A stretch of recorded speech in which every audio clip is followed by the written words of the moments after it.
स्वागत है आप सभी लोगों का एक बार फिर से मेरे चैनल नॉलेज फ्रॉम आरपी में। और आज के इस वीडियो में मैं बताऊंगा आपको टॉप 5 हाईएस्ट पेइंग जॉब्स के बारे में, जो कि होगी कंप्यूटर साइंस के स्टूडेंट्स के लिए। चाहे आप बीएससी किए हों, चाहे आप बीटेक किए हों, चाहे आप बीसीए किए हों, एमसीए किए हों, एमटेक किए हों, पीएचडी किए हों, अगर आपने कंप्यूटर साइंस से कुछ भी किया है तो ये वीडियो आपके लिए बहुत ही इंपॉर्टेंट है।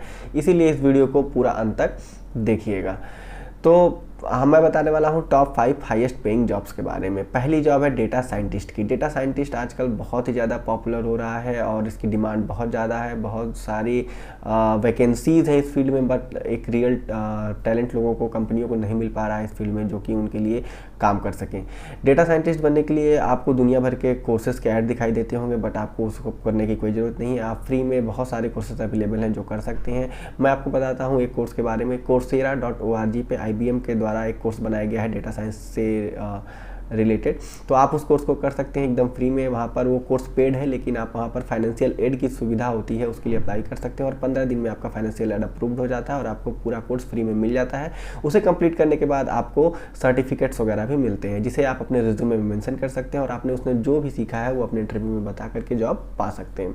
तो बहुत ही अच्छा तरीका है। डेटा साइंस के जॉब की अगर हम बात कर लेते हैं, इस जॉब प्रोफाइल की बात कर लेते हैं कि आखिर इसमें आपको क्या करना होता है, तो डेटा साइंटिस्ट का काम होता है एक डेटा जो कि रॉ डेटा है, मतलब एक जैसे कि पिछले दशक की अगर हम बात करते हैं सन 2000 से 2010 तक, तो बहुत सारी कंपनियों ने, बहुत से गवर्नमेंट ने अलग अलग तरीके से डेटा को कलेक्ट किया है।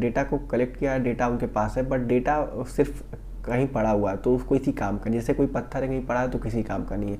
बट एक मूर्तिकार होता है जो उस पत्थर को तराश के मूर्ति में परिवर्तित जब कर देता है तो उसकी एक वैल्यू हो जाती है। तो इसी तरह डेटा बहुत ही ज़्यादा इंपॉर्टेंट इन्फॉर्मेशन दे सकता है, बहुत ही ज़्यादा इंपॉर्टेंट इंसाइट्स दे सकता है, जिसको निकालने का काम होता है डेटा साइंटिस्ट का। डेटा साइंटिस्ट पहले तो एक रिलायबल सोर्स से रिलायबल डेटा को माइन करता है, उसके बाद उसके पास लाखों हज़ारों डेटा हो जाते हैं और ये डेटा स्ट्रक्चर्ड हो सकता है, अनस्ट्रक्चर्ड हो सकता है। स्ट्रक्चर्ड मतलब वो रो कॉलम्स के फॉर्म्स में हो सकता है, और फिर हो सकता है कि सिर्फ टेक्स्ट लिखा है उसमें से डेटा खोजना है। फिर वो डेटा को खोज करके उस पर दुनिया भर के मेथड्स को अप्लाई करके उसको एक फॉर्मेट में लेकर आता है जिससे वो अंडरस्टेबल बन सके। और डेटा अंडरस्टेबल, जैसे कि डेटा साइंटिस्ट तो समझ सकता है, लेकिन अगर उसे एक नॉर्मल व्यक्ति को समझाना होगा तो उसके लिए डेटा साइंटिस्ट का ही काम होता है उसको विजुअलाइजेशन में परिवर्तित करना। मतलब आपको बार्स में, ग्राफ्स में दिखाई दे कि किस डेटा के हिसाब से आपके क्या पैटर्न्स चल रहे हैं। तो इसके वजह से कंपनियों को बहुत बड़ा फ़ायदा होता है। उन्हें पहले ही अपने जो फॉरवर्ड स्टेप्स होते हैं उनको प्रेडिक्ट करते हैं कि हमें किस तरह के डिसीजंस लेने हैं, किस तरह के स्टेप्स लेने हैं। इससे उनको फ़ायदा क्या होता है, उनकी प्रोबेबिलिटी बढ़ती है, उनके ऑर्गेनाइजेशन का जो कस्टमर के साथ रिलेशन होता है वो मजबूत होता है और उनकी ब्रांड वैल्यू बढ़ती है। इसीलिए बहुत ढेर सारा पैसा ये डेटा साइंटिस्ट को एज ए सैलरी देने के लिए तैयार है। तो आप फ्री वाले कोर्सेज को से स्टार्ट कर सकते हैं, उसके बाद आप मेहनत करके उस पर कुछ तरह जैसे प्रोजेक्ट्स को कर सकते हैं। प्रोजेक्ट करने के लिए आपको कैगल जैसी वेबसाइट्स हैं जहाँ पर आपको फ्री में डेटा सेट्स मिल जाते हैं, जिससे आप यूज़फुल डेटा को निकाल सकते हैं, मॉडल्स बना सकते हैं, मशीन लर्निंग मॉडल्स बना सकते हैं। और ये सब एक्सपीरियंस के साथ आप इंटर्नशिप वगैरह के लिए या फिर एज अ फ्रेशर कोई जॉब आती है उसके लिए अप्लाई कर सकते हैं। जॉब कहाँ से ढूंढें? जॉब के लिए दुनिया भर की वेबसाइट्स हैं, आप बस वहाँ जाकर डेटा साइंटिस्ट, डेटा एनालिसिस का या फिर बिजनेस एनालिटिक्स ये सब करके जब आप कीवर्ड्स डालेंगे तो उसमें आपको वहाँ पर बहुत सारी जॉब्स मिल जाएंगी जो कि आपको अप्लाई जहाँ आप कर सकते हैं और जॉब पा सकते हैं। तो पहली जॉब थी डेटा साइंस की। अगर यहाँ पर सैलरी की बात करते हैं तो 8 से 9 लाख रुपए आपको एवरेज सैलरी स्टार्टिंग में मिल जाती है। ऐसा नहीं है कि मैं 8 से 9 लाख कह दिया तो आपको मिल ही जाएगी। 8 से 9 हो सकता है आपको 2-4 महीने फ्री में भी काम करना पड़े एज इंटर्न, और उसके बाद फ्रेशर में हो सकता है आपको 10 से 20 हज़ार रुपये महीने ही मिले। लेकिन 6 महीने से साल भर की अगर आपको एक्सपीरियंस हो जाएगा तो आप आराम से 8 से 9 लाख रुपए पा सकते हैं। और समय के साथ आपकी सैलरी ग्रोथ करती जाती है और आपको एक जब अच्छा एक्सपर्टीज़ हो जाता है इस फील्ड में, एक अच्छी नॉलेज हो जाती है, अच्छा एक्सपीरियंस हो जाता है तो आप 70 से 80 लाख पर एनम तक आराम से पा सकते हैं। दूसरी जॉब की बात करते हैं तो है मशीन लर्निंग इंजीनियरिंग। ये भी एक तरह का से रिलेटेड है डेटा साइंस से ही। डेटा साइंस के अंदर ही हम लोग आर्टिफिशियल इंटेलिजेंस और मशीन लर्निंग की पढ़ाई पढ़ते हैं। मशीन लर्निंग इंजीनियर्स जो होते हैं उनका काम होता है प्रेडिक्टिव मॉडल्स बनाना। प्रेडिक्टिव मॉडल्स मतलब होता है एक ऐसे सॉफ्टवेयर्स होते हैं जो कि प्रेडिक्ट करते हैं खुद ब खुद, मतलब वो डिसीजन खुद लेते हैं।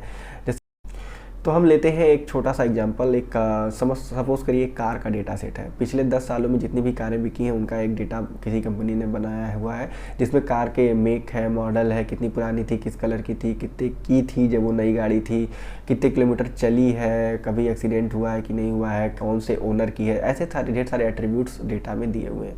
और यहाँ पर सपोज करिए 1 लाख डेटा है, तो 1 लाख डेटा से मशीन लर्निंग इंजीनियर क्या करेगा, उसको उस डेटा सेट को 2 भागों में डिवाइड करेगा। एक ट्रेन डेटा सेट होगा, एक टेस्ट डेटा सेट होगा। ट्रेन डेटा सेट को वो एक मशीन लर्निंग मॉडल बनाएगा जिसमें तरह तरह के मेथड्स को अप्लाई करेगा और उसको ट्रेन करेगा डेटा को कि ऐसे ऐसे सिनेरियोज के लिए आपको ऐसे ऐसे गाड़ी जो भी गाड़ी की वैल्यू उस समय बिकी होगी उसके हिसाब से वो उसको रिकॉर्ड कर लेगा। उसके बाद टेस्ट डेटा सेट होता है जिसमें फिर वो वही मॉडल उस प्रीवियस जो उसने ट्रेन जिस डेटा से किया है उस पर ही उसी मेथड पे वो अप्लाई करता है टेस्ट डेटा को, और वो मैच करता है प्राइस को कि क्या वो सही प्रिडिक्ट कर रहा है कि नहीं। तो ऐसे करते करते करते उसमें बहुत ही ज़्यादा एक्यूरेसी आ जाती है। और फिर उसके बाद जब वो मॉडल एकदम बढ़िया परफेक्ट हो जाता है तो उसको एज अ सॉफ्टवेयर हम यूज़ कर सकते हैं। हमें बस अपने डिटेल्स डालने पड़ेंगे और फिर वो हमें एक कार की प्राइस दे देगा। जैसा कि आप देख सकते हैं बहुत सारे आजकल ऐसे वेबसाइट्स हैं जहाँ पर ओल्ड कार बेची जाती है, तो वहाँ पर आप MSP कैलकुलेट कर सकते हैं। तो ये सब मशीन लर्निंग मॉडल्स का ही एक एग्जाम्पल है। तो मशीन लर्निंग इंजीनियर रिस्पॉन्सिबल होता है ऐसे ही मॉडल्स को बनाने के लिए। इसके लिए उसको कुछ एक्सपर्टीज चाहिए होती है, कुछ नॉलेज, कुछ स्किल चाहिए होती है। जैसे कि अगर हम बात करते हैं कैसे स्किल्स, तो उसे पाइथन और या R लैंग्वेज में कोई एक आना चाहिए। इसके अलावा उसे मशीन लर्निंग से रिलेटेड जो भी एल्गोरिदम्स होते हैं उनको समझना चाहिए, जो कि मॉडल हम बनाते हैं उसको आना चाहिए। तो वो एक पूरा एक कोर्स होता है। जब आप डेटा साइंस का कोर्स करेंगे उसमें भी आपको मशीन लर्निंग पढ़नी पड़ती है। उसके बाद आपको मशीन लर्निंग पे अलग से भी कमांड हासिल करना होगा। इसमें आपको 6 महीने से लेकर के 1 साल तक का समय लग सकता है। और इसके बाद अगर आप छोटे मोटे कुछ प्रोजेक्ट्स अपने से कर लेते हैं तो आप एक फ्रेशर की तरह जॉब करने के लिए एकदम एलिजिबल है और आपको आसानी से जॉब मिल जाएगी। थर्ड जॉब की अगर हम बात करते हैं तो ये होता है ब्लॉकचेन डेवलपर। आजकल ब्लॉकचेन डेवलपर काफ़ी डिमांड में है, क्योंकि ब्लॉकचेन डेवलपमेंट में क्या होता है, ये पीयर टू पीयर आप एक सिस्टम होता है। यहाँ पर मतलब डिस्ट्रीब्यूटेड हमारा जो डेटा होता है वो डिस्ट्रीब्यूटेड होता है। सपोज़ करिए कि अगर कोई कंपनी है और उसका बहुत ही इंपॉर्टेंट डेटा, बहुत ही सेंसिटिव डेटा कहीं एक ही जगह पड़ा हुआ, अगर वहाँ पर कोई प्रॉब्लम आती है तो क्या होगा, उसका बहुत बड़ा नुकसान हो जाएगा। तो कंपनियाँ प्रेफर करती हैं अपने डेटा को ब्लॉकचेन टेक्नोलॉजी से मतलब उसको मैनेज करती हैं। उसमें क्या होता है कि डेटा जो होता है कई यूजर्स के द्वारा कई जगहों पर मेंटेन होता है, कि अगर एक जगह कोई प्रॉब्लम आती भी है तो हमें दूसरी जगह से हमारी चीज़ जो कि बहुत ही वैल्यूएबल है वो मिल जाएगी। तो ब्लॉकचेन डेवलपर्स की डिमांड बहुत ज़्यादा है। जब ब्लॉकचेन डेवलपर आप ब्लॉकचेन एप्लीकेशंस बनाते हैं, उनको अपडेट उसका करते हैं, उसका वर्जन अपग्रेडेशन करते हैं, उसकी टेस्टिंग करते हैं, आप सर्वर साइड क्लाइंट साइड को मैनेज करते हैं, तो ये सारी चीज़ें होती है। इसकी बहुत ही ज़्यादा डिमांड है। अगर हम सैलरी की बात करते हैं तो यहाँ पर आपको 4 से 8 लाख रुपए के बीच में एवरेज सैलरी स्टार्टिंग में मिल जाती है। स्टार्टिंग में आपको मैंने फिर कहा कि आपको इंटर्नशिप वगैरह करनी पड़ती है, कुछ फ्रेशर एज अ फ्रेशर आपको कुछ एक्सपीरियंस लेना पड़ता है, जिसमें आपको कुछ पैसे मिल सकते हैं, लेकिन ये ड्यूरेशन सिर्फ 6 महीने से 1 साल का हो सकता है। इसके बाद आपको वो एवरेज सैलरी मिलनी ही मिलनी है, और जैसे जैसे आप एक्सपीरियंस पाएंगे, ग्रो करते जाएंगे, बाकी सारी जॉब्स की तरह आप यहाँ पर भी ग्रो करेंगे। चौथी जॉब की अगर हम बात करते हैं जो कि हाईएस्ट पेइंग है, पहली थी डेटा साइंस टेस्ट, दूसरी थी मशीन लर्निंग इंजीनियर, तीसरी थी ब्लॉकचेन डेवलपर, तीसरी जॉब है full stack developer. Full stack developer कौन होते हैं? फुल स्टैक डेवलपर की डिमांड्स बहुत है मार्केट में। फुल स्टैक डेवलपर होते हैं वो जिन्हें बैक एंड डेवलपमेंट और फ्रंट एंड डेवलपमेंट दोनों की नॉलेज होती है। जब हम कोई भी सॉफ्टवेयर एप्लीकेशन कुछ भी बनाते हैं तो उसमें 2 तरह की चीज़ें होती हैं, एक फ्रंट एंड चीज़ें होती हैं, बैक एंड चीज़ें होती हैं। फ्रंट एंड चीज़ों को फ्रंट एंड डेवलपर बनाता है, मैनेज करता है, और बैक एंड चीज़ों को बैक एंड डेवलपर बनाता है। फ्रंट एंड में जैसे कि अगर कोई वेबसाइट है तो हम उसका UI देखते हैं, कोई सॉफ्टवेयर है तो क्या चीज़ें कहाँ दिख रही हैं, कौन सा टेक्स्ट कहाँ दिख रहा है, कौन सा इमेज कहाँ दिख रहा है, कौन सी बटन कहाँ है, उसकी डिज़ाइनिंग कैसी है, तो UI डिज़ाइनर जैसे होता है, ये सब काम जो होता है वो फ्रंट एंड डेवलपर का होता है। फ्रंट एंड डेवलपर बनने के लिए आपके पास 3 स्किल्स होती हैं बेसिक, जो आपको आनी ही आनी चाहिए। वो है HTML, CSS और जावास्क्रिप्ट। इसके अलावा अगर हम बैकएंड की बात करते हैं तो बैकएंड डेवलपमेंट में सर्वर मैनेज करना होता है, डेटाबेस मैनेज करना होता है, आपको HTTP प्रोटोकॉल्स, रेस्ट प्रोटोकॉल्स, इन सब के बारे में जानकारी होनी चाहिए। और जो फुल स्टैक डेवलपर होता है वो दोनों लोगों को कामों को सिंक्रोनाइज करने में हेल्प करता है। दोनों लोगों को मतलब काम करने में इस समय अगर कोई प्रॉब्लम आती है तो उसको सॉर्ट आउट करता है, क्योंकि उसे दोनों की नॉलेज होती है।